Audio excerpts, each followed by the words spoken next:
ক্রেতারা শীতের সবজির সরবরাহ বাড়ায়, দামও কমতির দিকে। বাজার পরিস্থিতি জানাতে কারণ বাজার থেকে যুক্ত হচ্ছে সকরি বারিসা। সাদ, এখন তো পৌষের 6 তারিখ চলছে, তো জানাবেন এই যে শীতের আবহমান যে সময়টা, সেই সময় শীতকালীন শাকসবজির দাম কেমন দেখছেন? বিশেষ করে গাজর, টমেটো এই সমস্ত দাম কেমন দেখছেন বাজারে?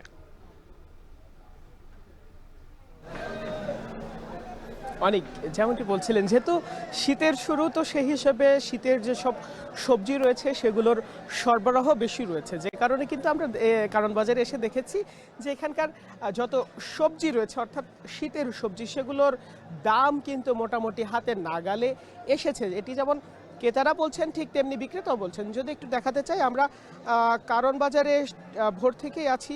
এখানে যারা ক্রেতারা রয়েছেন তাদের সাথে মূলত আমরা শুরুর দিকে কথা বলা শুরু করি যে কাঁচা বাজারের বর্তমান পরিস্থিতি কি রয়েছে। তারা যেমনটি বলছেন যে পূর্বে যে দামটি ছিল তার থেকে সব সবজিতেই কিন্তু 30 থেকে 40 টাকা পর্যন্ত কমে গিয়েছে, যার ফলে কিন্তু সেটি তাদের হাতের নাগালের মধ্যে চলে এসেছে। বিক্রেতারাও ঠিক তেমনটি বলছেন যে সরবরাহ এই মুহূর্তে বেশি রয়েছে, যে কারণে কিন্তু শীতের যেসব সবজি সেগুলোর দাম কম। আমি যদি একটু জানাতে চাই যে সিম বিক্রি হচ্ছে 60 টাকা কেজি, বেগুন 50, করলা 80, টমেটো যেটি রয়েছে সেটি 100 টাকায় কিন্তু বিক্রি হচ্ছে, যেটি গত সপ্তাহে বিক্রি হয়েছে 120 টাকা পর্যন্ত।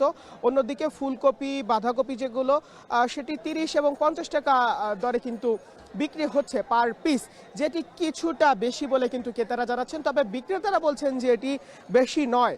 অন্যদিকে যদি একটু মাছের খবর জানাতে চাই, মাছের দামও কিন্তু 20 থেকে 30 টাকা পর্যন্ত কমে গিয়েছে। তবে একটি শঙ্কা হচ্ছে যে মুরগির দাম যেটি কম ছিল, 170 থেকে 80 টাকা পর্যন্ত ছিল ব্রয়লার মুরগি, সেটি কিন্তু 220 টাকা পৌঁছে গিয়েছে। অন্যদিকে সোনালী মুরগি 280 টাকায় বিক্রি হচ্ছিল, সেটি 320 টাকা পৌঁছে গেছে। অর্থাৎ মুরগির দামে কিন্তু মোটামুটি 30 থেকে 40 টাকা পর্যন্ত বৃদ্ধি পেয়েছে বলে বিক্রেতারা যেমনটি বলছেন, ক্রেতারাও ঠিক বলছেন যে এই দুই জায়গাতে কিন্তু দামের কিছুটা হেরফের রয়েছে। যেহেতু পাইকারিতে দাম বেড়েছে, সেক্ষেত্রে খুচরা পর্যায়ে দাম বাড়াটা স্বাভাবিক বলে মনে করছেন বিক্রেতারা যারা রয়েছেন তারা।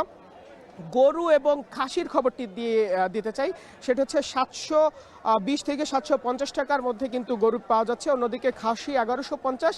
এটির বাজারটি আসলে ঠিক বরাবরের মতোই যেমন থাকে ঠিক তেমনই রয়েছে বলে জানাচ্ছেন যারা বিক্রেতা রয়েছেন তারা।